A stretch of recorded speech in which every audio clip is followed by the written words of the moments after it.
It's July 24th, 2002, a warm Texas night. In a quiet suburb of Nassau Bay, something unthinkable is about to happen. A betrayal has been exposed, and in a matter of seconds, love will turn into murder.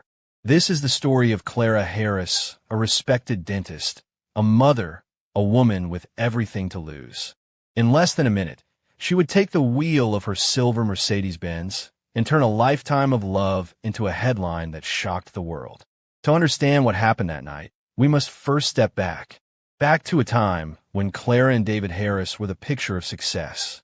Together, they were the kind of couple others admired, wealthy, beautiful, and seemingly perfect. But beneath the polished smiles, cracks were already forming, cracks that would eventually split wide open in the most violent way imaginable. Clara Harris was not the kind of woman anyone expected to see in handcuffs. Born in Colombia, she immigrated to the United States and built her life from the ground up. She was ambitious, intelligent, and determined to make something of herself. Dentistry became her path to success. Patients adored her. Colleagues respected her. And by the late 1990s, Clara had everything she ever dreamed of: her own practice, financial security, and a family she cherished above all else. But success often comes with pressure. And in Clara's case, there was one thing she wanted above all else: a stable, loving marriage. David Harris was an orthodontist. Handsome, charming, and equally successful. When Clara met him, sparks flew. To the outside world, they were a power couple. Two professionals with thriving practices. Two people who had it all. But here's the thing about appearances: they lie. Behind closed doors, Clara and David's relationship wasn't as picture-perfect as it seemed. For Clara, every patient she treated, every dollar she earned, was part of building a dream life. For David, the dream was starting to fade. There's a saying: people don't just snap. Pressure builds, emotions boil, and eventually, the dam breaks. In Clara's story, that dam was built out of betrayal. And the cracks began when David looked elsewhere for affection. Her name was Gail Bridges, and she wasn't just anyone. She was David's mistress. Imagine this moment: a wife behind the wheel, her stepdaughter in the passenger seat, watching in horror. Ahead of them, her husband, the man she loved, the man she built her life around, walking side by side with another woman. And in that split second, Clara Harris had to choose: walk away or make him pay. The decision she made that night would not only end David's life, but also destroy her own. This wasn't just a crime of passion.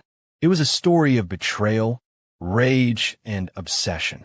A story that would leave America stunned, courtroom spectators gasping, and psychologists asking, why do ordinary people do the unthinkable?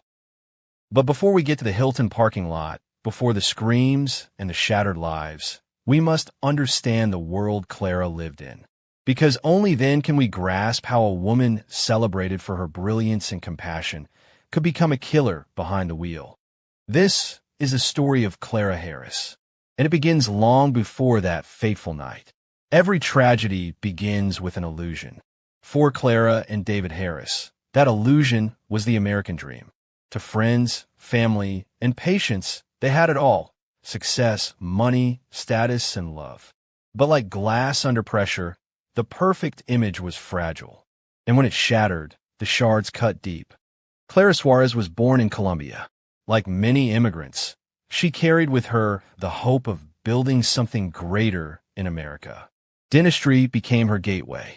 Long nights of study, years of training, and sheer determination brought her success. By the 1990s, Clara was more than just a dentist. She was a woman admired for her intelligence, resilience, and drive. Her patients adored her. Her colleagues respected her. Clara was proof that the American dream could be achieved.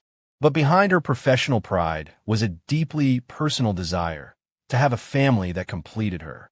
Enter David Harris, an orthodontist with equal ambition and charm. When Clara met David, it felt like destiny. Their relationship was quick to ignite. He was handsome, successful, and charismatic. She was intelligent, caring, and devoted.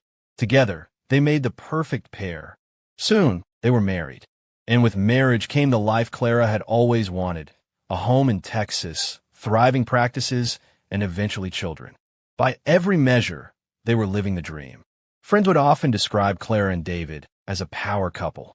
They had successful careers, beautiful children, and a stunning home. They drove luxury cars, wore expensive clothes, and vacationed in style. It seemed nothing could touch them. But perfection is often an act. In the Harris household, the stage was set, but the script was beginning to go off track. Clara was devoted to her career, to her children, and most of all to David. She adored her husband. She wanted him to feel proud, admired, loved. In her mind, she was the wife every man would dream of. But what happens when one person gives everything and the other begins to drift away? For Clara, love was loyalty. For David, loyalty was starting to feel like a burden. David Harris was charming, almost too charming. He enjoyed attention. He thrived on admiration. And while Clara poured herself into being the perfect wife and mother, David began to notice other women. Whispers of dissatisfaction crept into the marriage. Arguments began, subtle at first, then sharper, more pointed. Friends say Clara ignored the signs at first. She was determined to keep her marriage strong, determined to protect the life they built. But love is not always enough to hold a family together. Publicly, the Harrises were perfect. Privately, they were unraveling. David grew distant, working longer hours, finding reasons to be away. Clara, meanwhile, tried harder, buying new clothes, arranging family outings, showering him with affection. But the more she tried, the further away he seemed to drift. And then, as if written in a cruel script, another woman entered the picture. Her name was Gail Bridges, and she would change everything. But Clara didn't know it yet. For now, she still believed she could hold her family together, still believed David loved her as fiercely as she loved him. What she didn't know was that betrayal was already brewing in the background, betrayal that would ignite a storm unlike any other. The Harrises were the perfect family, the perfect couple, but perfect never lasts. And behind David's smile was a secret, one that would lead his wife down a path of jealousy, rage, and murder. Every crime of passion begins with a betrayal. For Clara Harris, betrayal didn't come as a thunderclap. It crept in slowly. Late nights at the office, unexplained absences, a growing distance in the man she loved. David Harris was slipping away, and Clara had no idea. He was falling into the arms of another woman. Her name was Gail Bridges. To the world, she was just another woman in David's orbit. To Clara, she would become a phantom, a rival she couldn't outrun. Gail worked as a receptionist at David's orthodontics office. Pretty, poised and attentive, she was everything Clara feared. Younger, single, and available. What began as casual flirtation soon grew into something much darker, a full-blown affair. An affair that would unravel not just a marriage, but an entire family. At first, Clara tried to explain away the changes. David was working late, distracted, more irritable than usual. But over time, it became impossible to ignore. He bought new clothes. He worked out more. He spent more time away from home. The husband who once leaned on Clara was suddenly distant, unreachable. Clara's intuition screamed the truth before her mind could accept it. Something, or someone, had taken her husband from her. Friends began to notice it too. David seemed happier, lighter, when Clara wasn't around. He'd joke about his freedom. He'd take unexplained trips. And while Clara remained devoted, her suspicions grew louder with every unanswered phone call. Trust is the foundation of love. And once trust begins to crack, the entire structure collapses. One night, Clara found the first real clue. A receipt, expensive dinners, jewelry she never received, a hotel stay she knew nothing about. Each scrap of paper was another knife to the heart. But Clara wasn't ready to confront David. Not yet. She wanted proof. Cold, undeniable proof. And so, she began to watch him. Every move, every word, every excuse. She wasn't just a wife anymore. She was an investigator in her own home. Meanwhile, David and Gail's affair grew bolder. They dined together openly. They checked into hotels. They acted like a couple in love. And the irony? Much of it happened in the very city where David and Clara built their reputation. Houston was big, but not big enough to keep a secret like this forever. The longer the affair continued, the more Clara's desperation grew. She wanted answers. She wanted the truth. But more than anything, she wanted her husband back. What she didn't realize was that she was already standing on the edge of a cliff, and the fall was coming. Clara wasn't just jealous. She was devastated. Betrayal is not simply the loss of love, it's the loss of identity. The woman who built her life around David couldn't understand why she wasn't enough. She tried harder. She begged him to stay. She promised to change. But each attempt pushed him further into Gail's arms. It said that betrayal doesn't just break hearts, it rewires the mind. And Clara's mind was beginning to shift, preparing for an eruption she couldn't control. Eventually, David stopped hiding. He no longer cared if Clara suspected. He moved through their marriage like a ghost, present in body, absent in spirit. For Clara, each day was torment. Each night, a prison of questions. Where is he? Who is he with? And why wasn't I enough? What Clara didn't know was that the walls were already closing in. She wasn't the only one watching. Soon, she would bring in help that would confirm her worst fears. And once the truth came out, nothing would ever be the same again. The betrayal was real, the affair undeniable. But Clara wasn't about to let her marriage die quietly. In the next chapter, the devoted wife becomes the hunter, and what she uncovers will set the stage for one of the most shocking nights in suburban American history. Suspicion corrodes the mind, but proof? Proof shatters it. By the summer of 2002, Clara Harris was no longer guessing. She was no longer a wife with a bad feeling. She was a woman preparing for war, and her weapon was the truth. When trust dies, paranoia takes over. Clara wanted answers, but more than that, she wanted evidence. So she did something many betrayed spouses dream of, but few act on. She hired a private investigator. His job was simple: follow David, find the mistress, document everything. Clara wasn't the first to do this. In Texas, private investigators had seen it all: cheating spouses, double lives, secret rendezvous.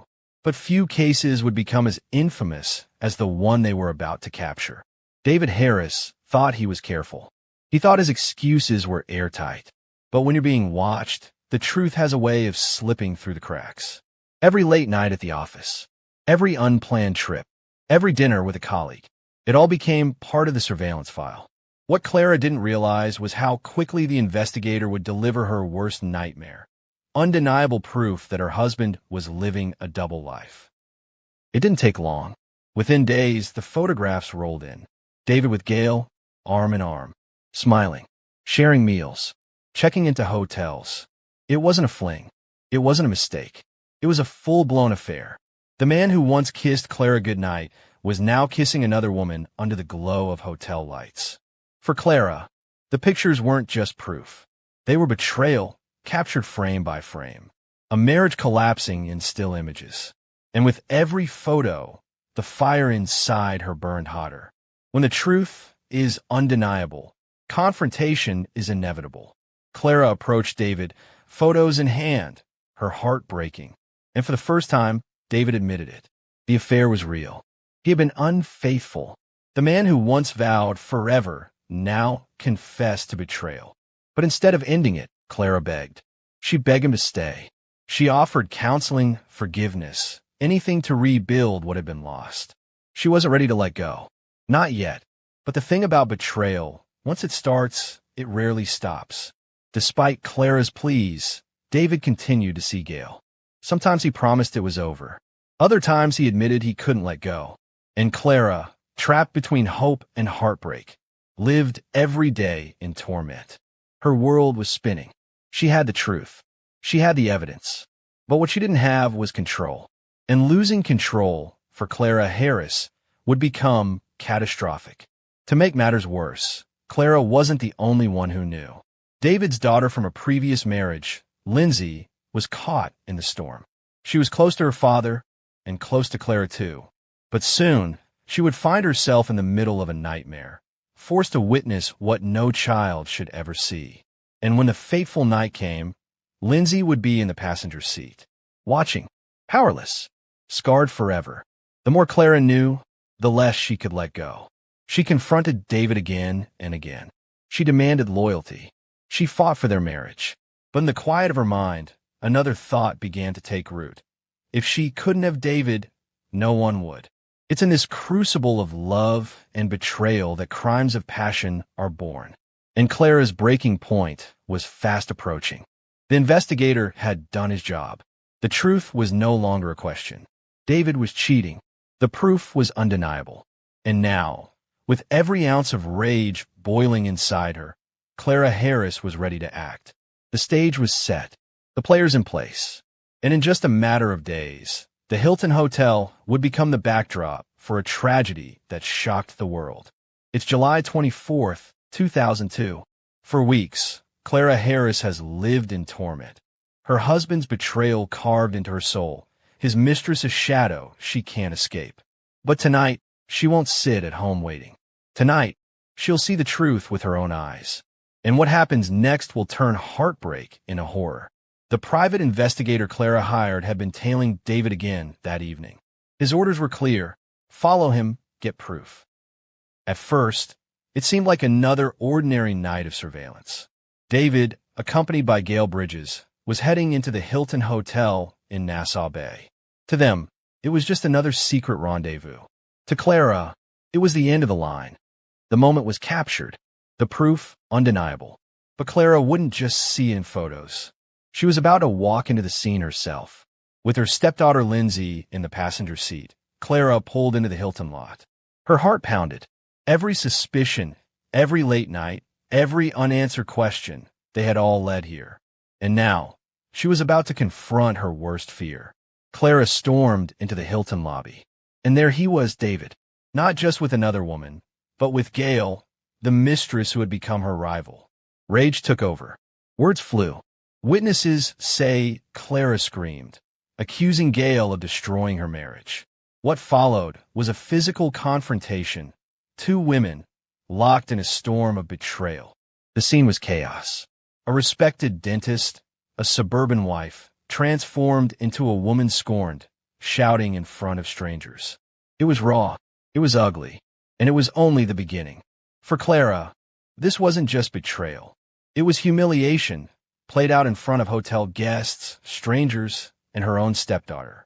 David, the man she fought to keep, stood there with his mistress caught red-handed. And yet, instead of remorse, witnesses say David appeared calm, even detached. To Clara, his indifference cut deeper than any words. In that moment, Clara's rage became something else.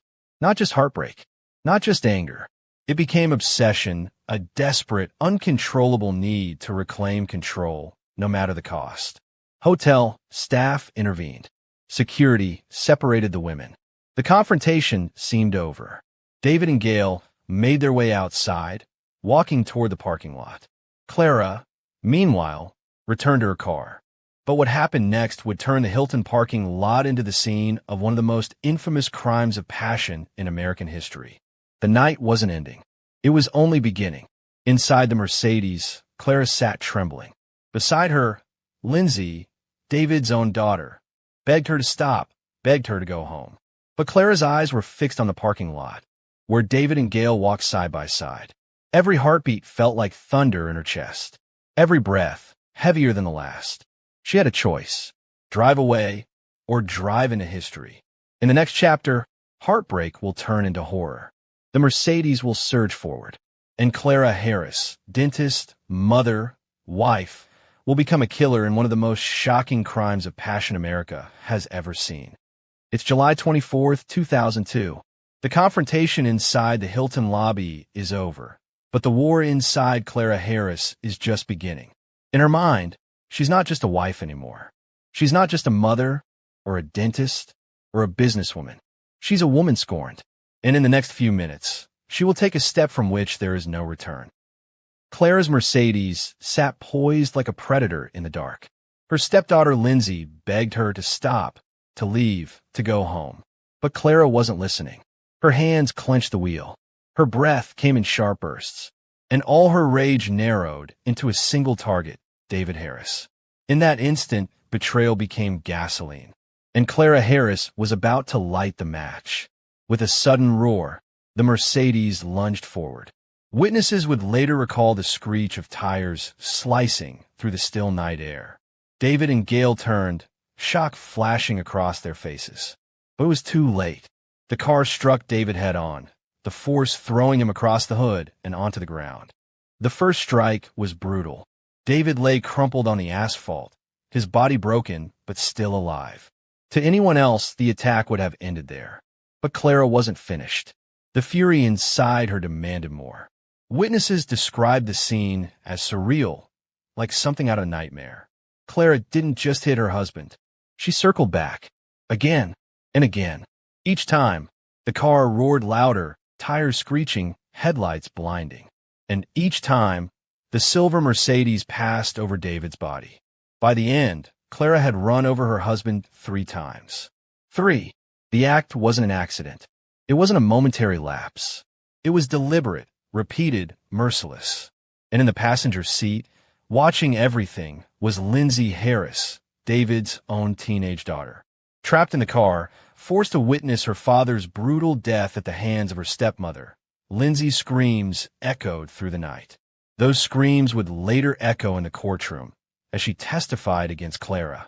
For Lindsay, that night would become a scar carved deep into memory. The moment innocence shattered, replaced forever by trauma. When the engine finally quieted, when the tires stopped circling, David Harris lay motionless on the ground. His life extinguished. His mistress Gail, hysterical, cried out for help. Hotel guests poured into the lot, stunned by the carnage before them. It was over. A marriage, a family, a life, all destroyed in less than a minute of fury.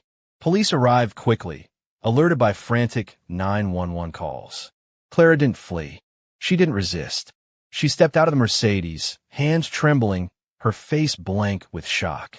Witnesses said she looked dazed, as if she couldn't comprehend what she had just done. But there was no undoing it. The evidence was everywhere. The tire marks, the eyewitnesses, the surveillance cameras. And the body of David Harris, lying lifeless on the asphalt. As Clara was led away in handcuffs, Lindsay collapsed into the arms of officers, sobbing uncontrollably. Gail, shaken but alive, clung to hotel staff. Guests whispered in disbelief. A successful dentist, a respected mother, had just transformed into a killer. Not in secret, not in silence, but in front of dozens of horrified witnesses. What drives a woman to kill the man she once vowed to love forever? Was it blind rage? Was it humiliation? Or was it cold, deliberate revenge? As the world soon learned, Clara Harris's story wasn't just about love and betrayal. It was about how passion, unchecked, can destroy everything in its path. Clara Harris was no longer a dentist, a mother, or even a wife. She was a defendant, facing the full weight of the law. The question before the world was simple, yet terrifying. Was this a crime of passion or cold-blooded murder? Clara was charged with murder under Texas law. The prosecution argued that the act was deliberate, calculated, and premeditated. The defense painted a different picture, a woman driven to the edge by betrayal and humiliation. From the very start, the trial was a battle of narratives, cold calculation versus overwhelming emotion. Every detail of the Hilton parking lot attack would be dissected. Every tire mark, every witness statement, every photograph, scrutinized under the unforgiving eyes of the law. Witnesses described the horror of that night. Some recounted seeing Clara's car circle David repeatedly. Others testified about her screams and the panic of her stepdaughter Lindsay. Each account painted a picture of unrelenting fury, a woman consumed by rage in full view of bystanders. And then there was Lindsay, David's daughter and Clara's stepdaughter. Forced to relive the nightmare, Lindsay took the stand. Her testimony was chilling, precise, unflinching, and heart-wrenching. She described the moment her stepmother ran over her father and the terror of being in the car, helpless to stop it. The prosecution argued that Clara's actions were deliberate. She had parked the car, reversed, and driven over David multiple times. They presented the private investigators' photos, surveillance footage, and expert testimony. According to them, it was murder, plain and simple. They argued that Clara had both motive and means. Motive born of jealousy and rage, means provided by the Mercedes, her familiarity with vehicles, and her meticulous planning. The prosecution painted her as a woman who let passion cross the line into deadly action. The defense told a different story. They emphasized Clara's emotional state, the months of torment, betrayal, and humiliation. They described a woman pushed to the brink, not calculating a murder, but snapping under unbearable pressure. They argued that this was a classic crime of passion, fueled by overwhelming emotion rather than premeditation. They called psychologists to testify about the effects of betrayal, humiliation, and obsessive rage. To the defense, Clara was a human being, broken, angry, desperate, not a cold-blooded killer. Outside the courtroom, the media descended. Headlines screamed, "Dentist kills husband in parking lot," and "Crime of passion or murder." Cameras captured every reaction, every tear, every shiver. The nation was gripped. Everyone had an opinion, and every opinion added pressure to the already high-stakes trial. It was no longer just a trial. It was a spectacle, a story of betrayal and violence that captured the collective imagination, forcing everyone to ask, what would drive someone to kill the person they once loved? Clara took the stand. Her testimony was measured but emotional. She described discovering David's affair, the months of betrayal, the humiliation, and the rage that had consumed her. She tried to convey remorse, but the memory of her husband's betrayal and the photos that proved it were undeniable. For many watching, Clara's words evoked empathy. For others, they confirmed what prosecutors had said, a calculated, brutal act, impossible to justify. After weeks of testimony, the jurors were left to decide. Did Clara Harris act in the heat of passion, or had she planned the death of her husband? The evidence was staggering.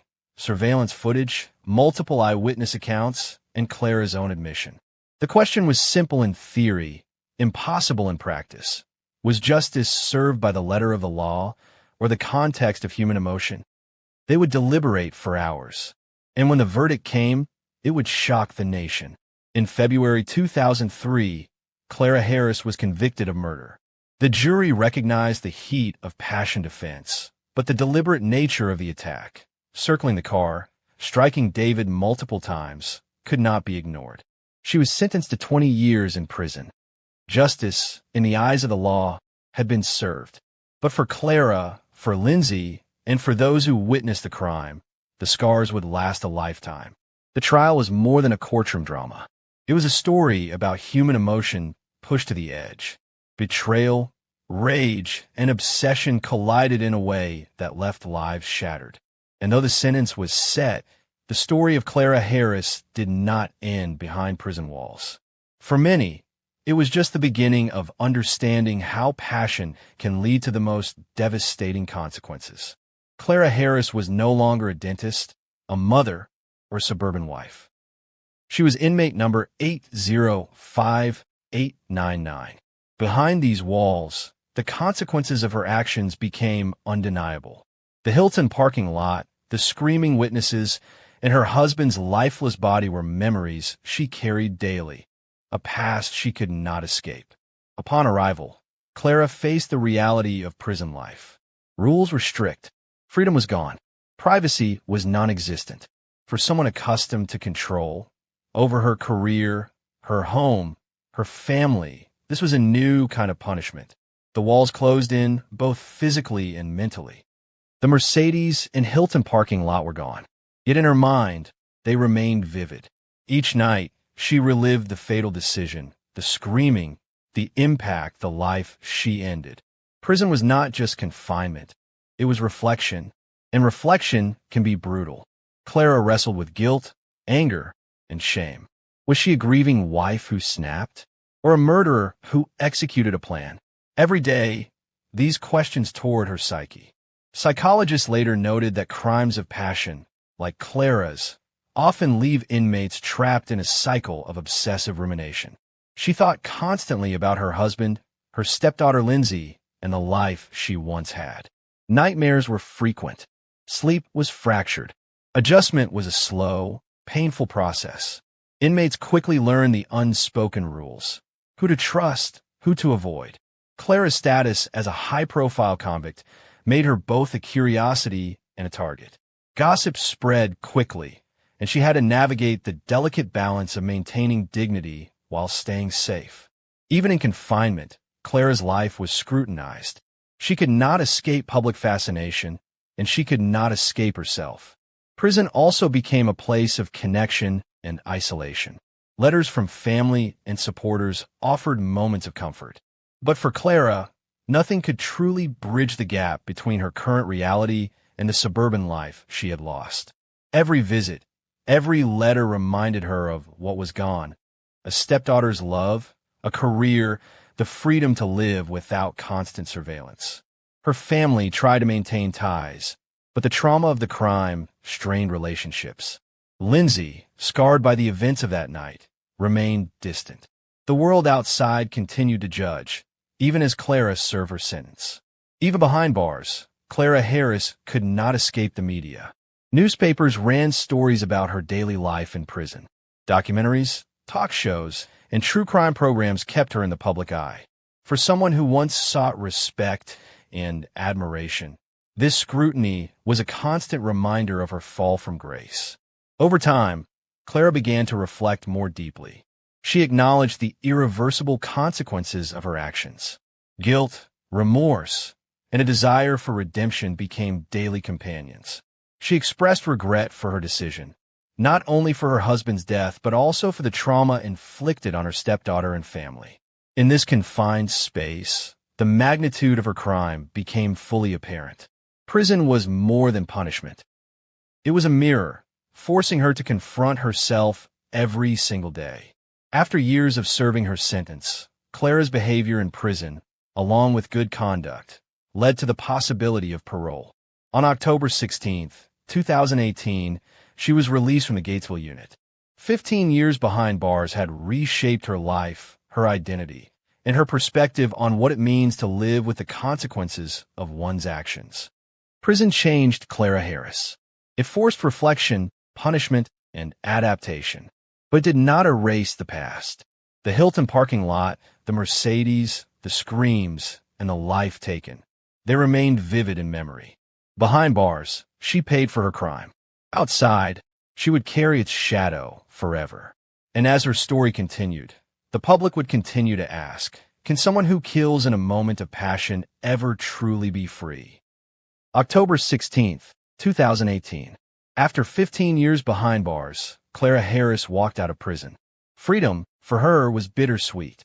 The past she could never erase followed her like a shadow. The Hilton parking lot, the Mercedes, and the life she took.